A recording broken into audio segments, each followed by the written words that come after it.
안녕하세요. 공인중개사가 알려주는 불이익 탈출 방법의 공부방입니다. 오늘은 제 주관이 들어간 영상을 제작해봤습니다. 이번 주제는 어쩌면 많은 분들의 의견이 다를 수 있는 내용입니다. 오늘 영상의 주제는 부동산 가격 얼마나 버블인가, 그리고 2025년 부동산 시장은 오를 것인가 내릴 것인가 입니다. 역시나 이번에도 빠르게 영상의 결론 및 정리입니다. 시간이 없으신 분들은 결론 및 정리를 먼저 보시고 더 보고 싶으시다면 영상을 시청해 주시면 될 것 같습니다. 첫 번째, 24년 집값 상승은 전국적인 상승이 아닌 국소적 상승에 가깝다. 두 번째, 수원을 기점으로 시작하여 동탄, 용인 등 GTX 라인으로 서울까지 올라간 형태로 보인다. 세 번째, 대출 규제 등으로 비수도권 및 실거주 수요층의 불이익이 발생했다. 네 번째, 지금의 20대와 30대는 부동산을 매수하기 위해 발생한 과도한 대출로 인하여 먹고 살기가 더 어려워질 것 같다. 다섯 번째, 가계대출의 꾸준한 증가세로 경제 악화가 우려된다입니다. 지금 주제는 2024년도 9월 말의 기준이며 두 개로 나눠서 아마도 1편은 아파트 가격 상승에 대한 부분과 2024년도 부동산 상황과 지금까지 행보를 다룰 예정이고, 2편은 2025년도 부동산 전망 및 부동산 가격에 대한 제 생각을 말씀드리려고 합니다. 제가 보는 지금의 상황은 전체적, 즉 비수도권까지 같이 올랐던 2021년도와는 다르게 서울을 기점으로 몇 곳의 부동산 가격이 국지적으로 두드러지는 현상입니다. 그러면 국지적과 전체적의 뜻을 먼저 알아보죠. 국지적이라는 말은 일정한 지역에 한정된 것을 말하며, 전체적이라는 것은 전체에 관계된 것을 말합니다. 단순히 뜻을 알려드리기 위해 짚은 것은 아니며 뜻을 강조하기 위해 말씀드렸습니다.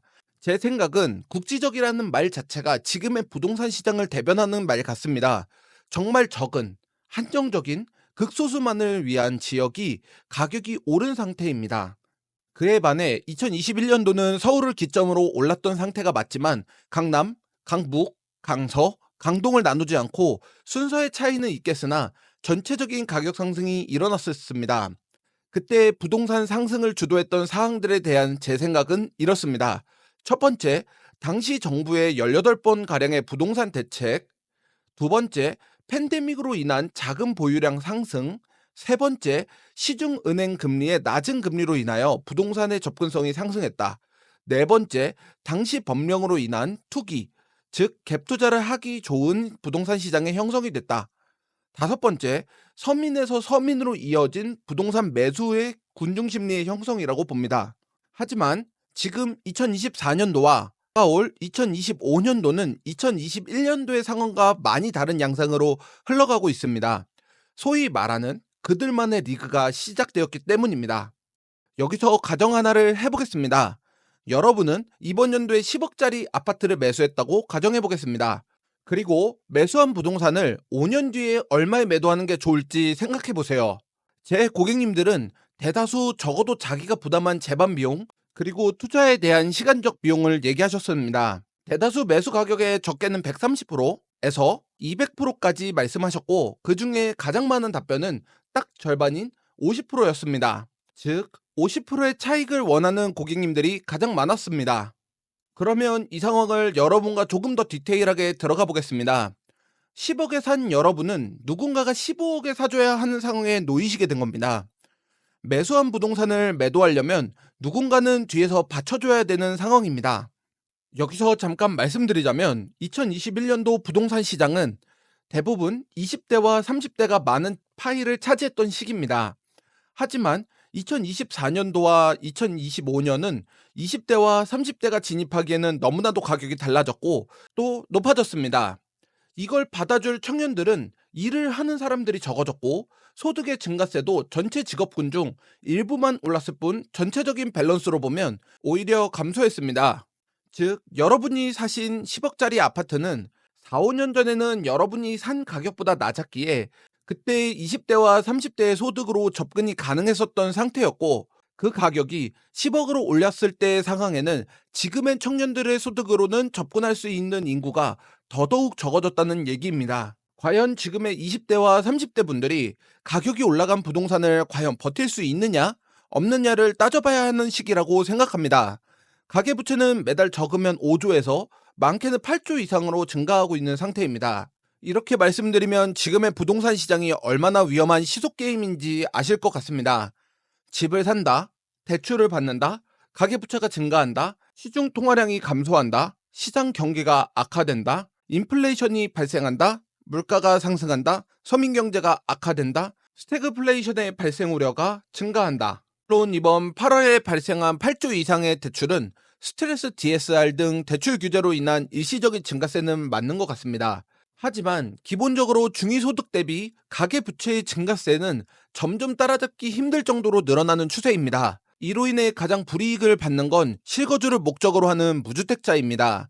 과연 임금소득으로 얼마만큼의 비용을 주거로 감당할 수 있는지가 문제가 되며, 실거주를 목적으로 하시는 분들의 소득이 대부분 가계부채를 탕감하기 위한 비용으로 흘러들어간다면 내수 경제는 점점 악화될 수밖에 없다고 생각합니다. 시장의 가장 간단한 원리는 수요와 공급인데, 공급은 꾸준한데 수요가 줄어들면 수요가 감소함에 따라 가격이 떨어지고, 가격이 떨어지면 공급자는 공급을 포기하게 됩니다. 결국 부족해진 공급은 또 다른 수요자가 생김으로 인해 가격이 상승되는 정말 단순한 형태의 인플레이션을 다시 맞이할지도 모르겠습니다. 이렇게 부동산 시장은 단순한 시장이 아닙니다.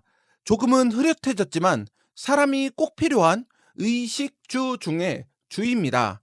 현재 부동산 시장은 기존에 가지고 있던 부동산 가격이 올라서 그것을 매도 후 다른 곳으로 이사하는 형태인 마중물의 대출 효과로 그들만의 리그가 성행하고 있는 형태를 전체적인 부동산 가격이 상승했다고 받아들이기에는 어려울 것 같습니다. 이번 영상의 결론 및 정리입니다. 첫 번째, 2024년도 집값 상승은 전국적인 상승이 아닌 국소적인 상승에 가깝다. 두 번째, 수원을 기점으로 시작하여 동탄, 용인 등 GTX 라인을 타고 서울까지 올라간 형태로 보인다. 세 번째, 부동산 가격 상승으로 인한 대출 규제가 발생했고 수도권 및 비수도권의 실거주 수요층의 불이익이 발생했다. 네 번째, 지금의 20대와 30대는 부동산을 매수하기 위해 발생한 과도한 대출로 인하여 먹고 살기가 더 어려워질 것 같다. 다섯 번째, 가계대출의 꾸준한 증가세로 경제 악화가 우려된다. 입니다. 지금까지 제가 생각하는 현재 부동산 시장과 지금까지의 부동산의 행보를 말씀드렸습니다. 다음 영상에서는 25년도 부동산 전망과 부동산 가격에 대한 영상으로 찾아뵙겠습니다. 그러면 오늘 공부방도 유익하셨다면 좋아요, 구독, 알림 설정 부탁드립니다. 그럼 다음 공부방에서 뵙겠습니다.